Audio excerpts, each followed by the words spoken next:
Hello and welcome to your astrological vibrations for Thursday, October 5th, 2023 by Gaia Blooming.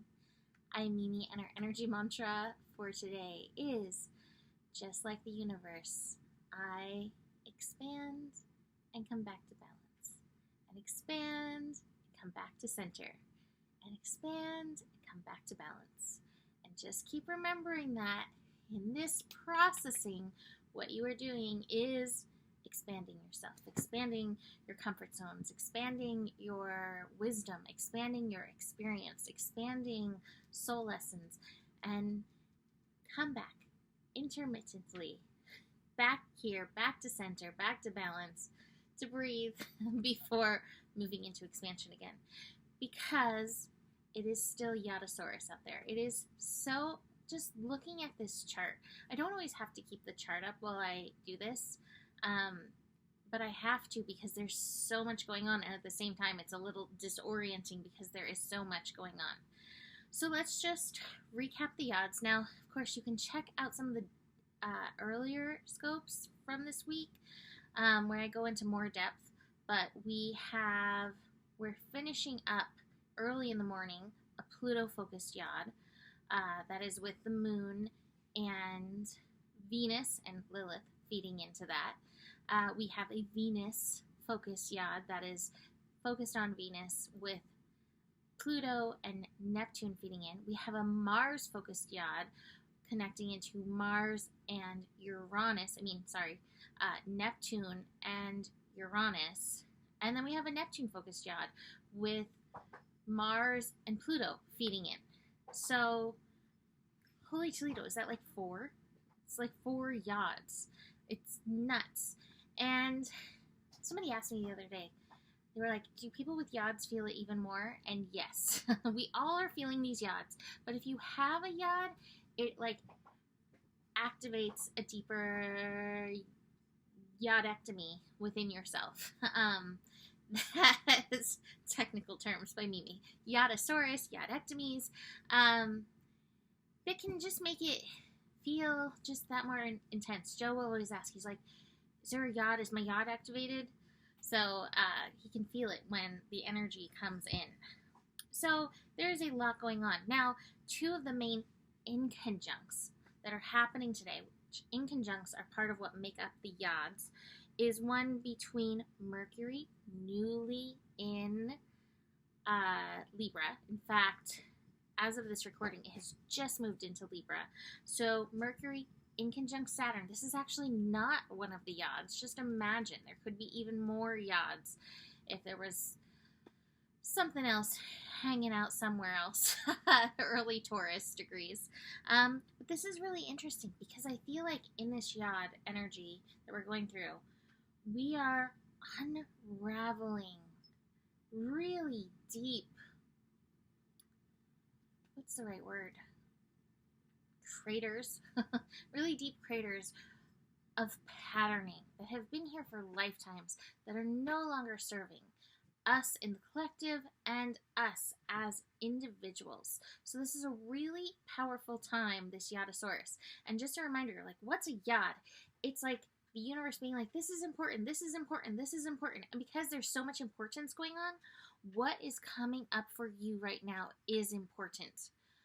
Let me share what's been coming up for me, because a lot of times there's a lot of resonance in this, and you may feel something similar. So recently, somebody that I care about so much and have loved for so long had a special celebration that I wasn't invited to, and I found myself feeling really hurt that I wasn't invited. And it kind of made me look at a lot of my pathways that I have taken. And I recognize that often I took the road less traveled.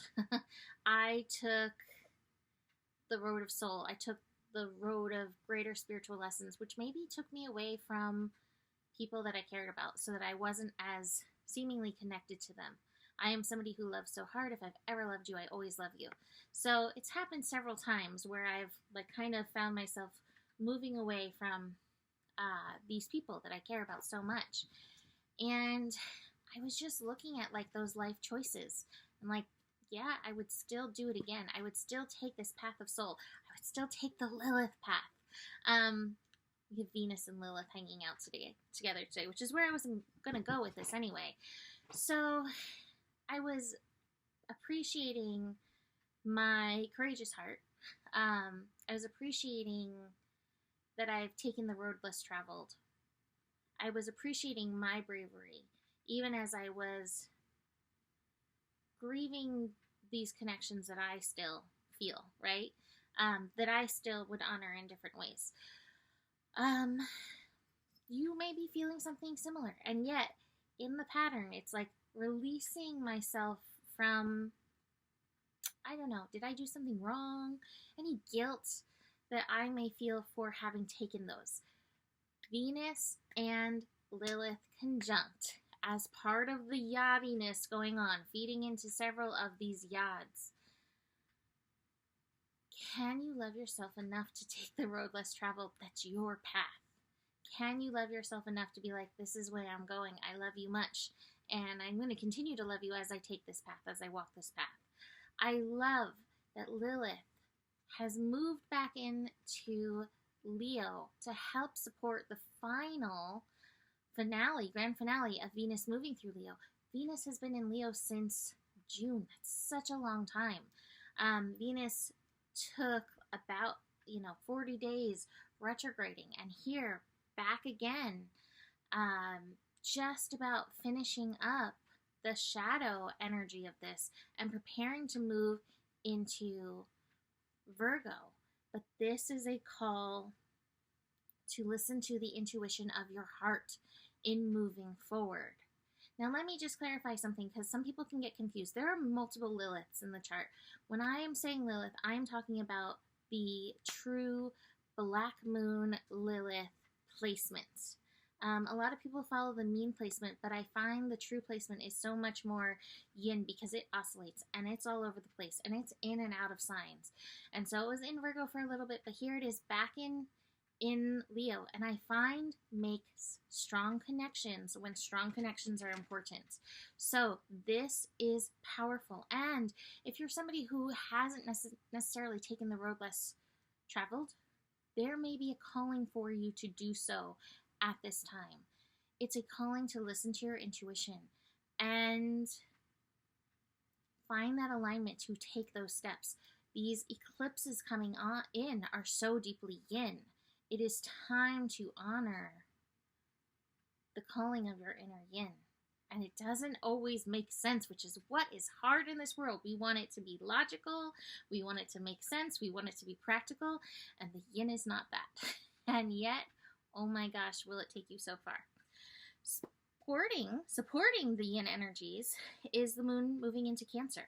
The moon moving into Cancer is bringing on the feelings. So you may find yourself, with us in the sign of Libra, pendulum a little bit more. Let me say that again. Penduluming a little bit more in and through this energy. A lot of feels could come up over these next few days. And again, as Venus is finishing up this retrograde, there may be some deeper yin spirals. It's not finishing up the retrograde, but like the retrograde process. Just like 1 degree before we are complete with that. Where am I going? Moon. Let's go back to the moon. Moon and Mercury reaching a square. So Mercury is connecting both to Saturn today and the moon. Mercury in Libra, feeling pendulumy. And if you are not necessarily connecting emotionally, notice what reactivity is around you emotionally, because that may show you some of that subconscious stuff that you've been suppressing that needs to bubble up in some form of expression. The moon and Neptune are also going to be connecting. Oh, nope, I'm looking at the wrong day. The moon and Saturn are going to be connecting. There we go. So that just kind of doubles down on what I'm saying. Emotional energy bubbling up to the surface to be expressed. The other exact inconjunct, now that I've come around, is between Mars and Neptune. So you may have to look at those times too, like Mars and Libra. Did you take the set traveled path? and now you're called, into the wild, or reverse. There may be a little balancing out that's happening here in this energy. That Neptune brings some depth of time, some depth of dimension, some depth of lifetimes, basically.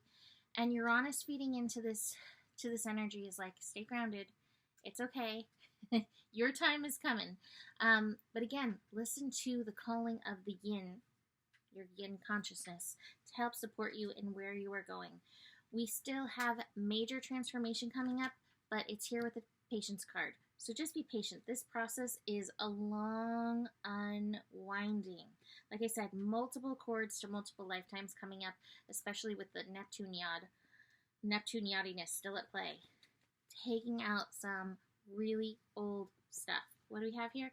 The creator energy. Some really old stuff that maybe you didn't take as much part in, and now you have a chance to play your part of creator in the unwinding, in the shifting of this all. Remember who you are and remember your power. I know I say that at the end, but it's so important and will and can help you in this. So I'm going to leave that here. It's a lot. We're all feeling a lot. But you can book a reading to make some more sense of it, and we can look at your chart. Email me for that. Email me for eclipse readings. Next week is where we're finishing those up, because we're going to have an eclipse in about a week and a half. So not even a week and a half. Yeah, 10 days. So email me. Besides that, the better it gets, the better it gets. There's more than enough love in the world for you. You have the power, and remember who you are. Namaste.